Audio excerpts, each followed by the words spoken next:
Depuis à peu près un peu moins de 20 ans que je travaille dans l'univers digital, je n'ai jamais vu un marché évoluer, se transformer à cette vitesse-là.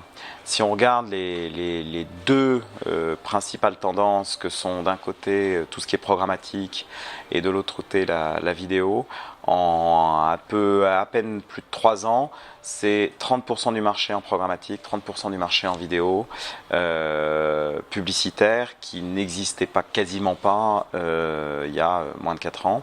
Et à ma connaissance, aucune industrie n'a évolué à cette rapidité.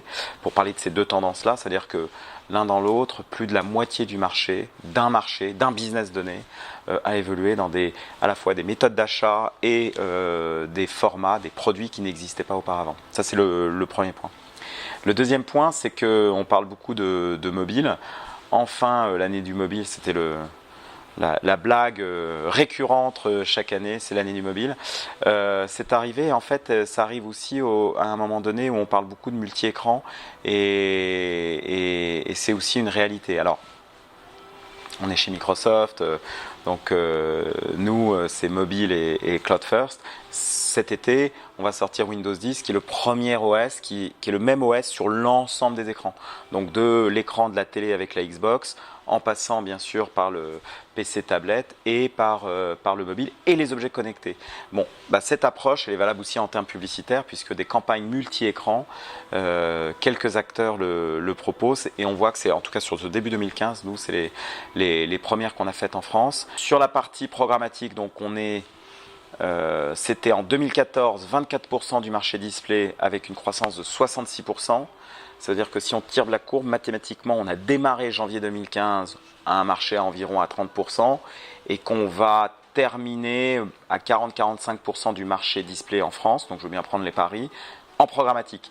Nous, on estime chez Microsoft qu'à horizon 2017, 70% du marché display sera programmatique.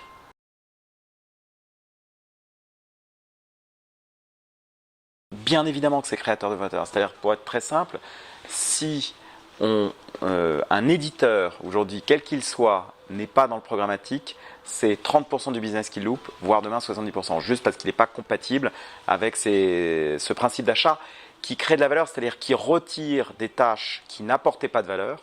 Faire des ordres d'insertion, je suis désolé auprès de certains, ça n'apporte pas de valeur. Et on voit bien que la négociation n'apporte pas de valeur, puisqu'aujourd'hui, le prix sur Internet n'est pas un sujet, c'est dans toutes les études que vous voyez auprès des annonceurs, c'est numéro 10. Pourquoi ? Parce que déjà, 2/3 du marché, c'est le search. Le search, c'est déjà du programmatique depuis des dizaines d'années. Pas des dizaines, mais en tout cas 15 ans. La partie, finalement, c'est ni plus ni moins que le search qui arrive sur le display. Et donc, on retire des tâches qui n'ont pas de valeur et on se focalise sur ce qui apporte de la valeur du marketing, d'ailleurs, qu'il soit offline ou online. C'est vraiment, le online apporte des outils de mesure, mais c'est vraiment le marketing, c'est un moteur de mon business. Et ce qui a changé avec le online et le digital, c'est qu'on peut beaucoup plus le mesurer que par des études un peu macro.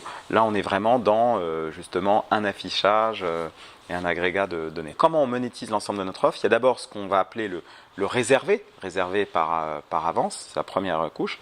Après, il y a le programmatique, notre ad exchange, et tout ça vendu au CPM.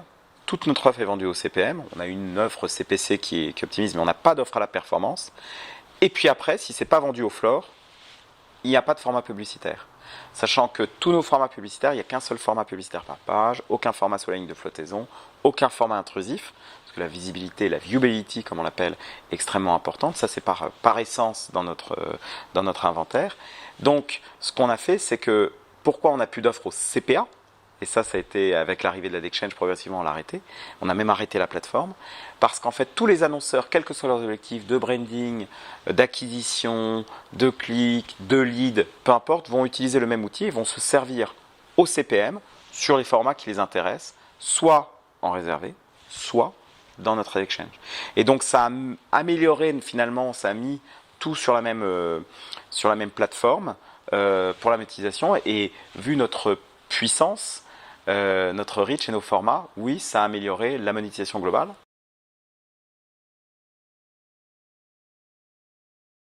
Un des moteurs, plus que de parler de la publicité digitale, c'est de parler des business qui deviennent de plus en plus digitaux. Un mot qui est, quand on regarde un peu les médias actuellement, c'est là, on dit on va se faire ubériser dans nos modèles, ce qui veut dire qu'en fait, c'est une façon de dire que le digital va venir dans sa phase de sur des intermédiations des modèles. En fait, le frein, c'est le management. Et donc là, je m'adresse vraiment aux leaders français de prendre en main et de regarder leur business avec une tête fraîche, d'oublier leur organisation.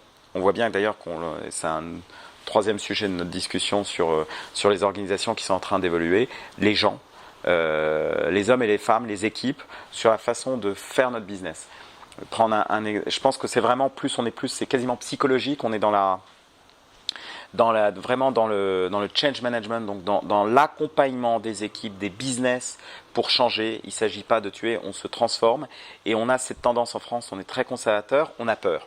Et ce que je disais il y a un an sur quel est le principal frein à l'innovation, il n'y en a qu'un, c'est la peur.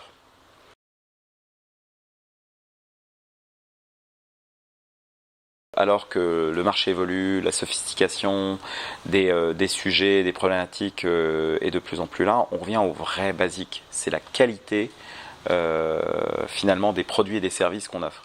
Et je vais prendre un exemple hyper basique qui est la donnée sociodémographique. Donc sociodémo, c'est bien l'âge et le genre de la cible que je veux toucher. C'est aujourd'hui 100% des plans médias offline, sur le fameux GRP avec du médiamétrie, etc. Donc ce qui s'est passé depuis 1 an et demi, où est sorti Nielsen OCR, Nielsen Online Campaign Rating, donc qui est une méthodologie pour bien valider qu'une fois que, en tant qu'annonceur, où j'achète une campagne sur une cible, par exemple les femmes 25-49 ans, je suis livré sur cette cible, donc a sorti une méthodologie qui est utilisée depuis 1 an et demi.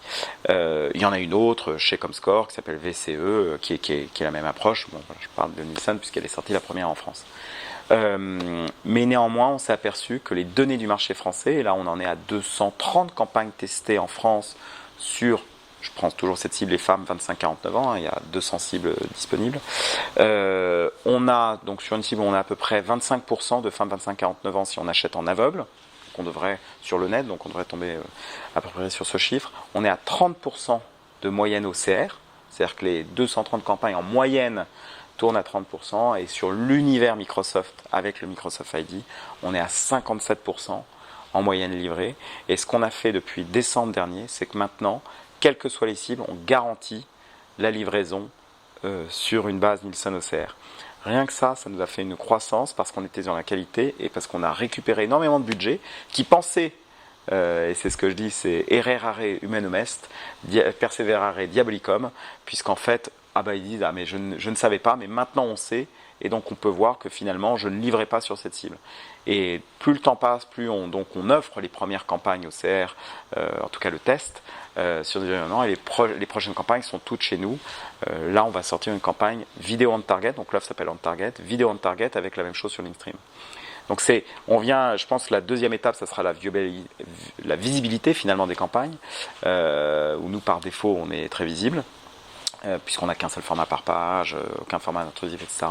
Mais on va revenir au bon basique, tout en étant très sophistiqué, de qu'est-ce que j'achète aujourd'hui. Donc ça, c'est une très bonne nouvelle, et il faut y aller. En tout cas, nous, c'est notre grand moteur de croissance.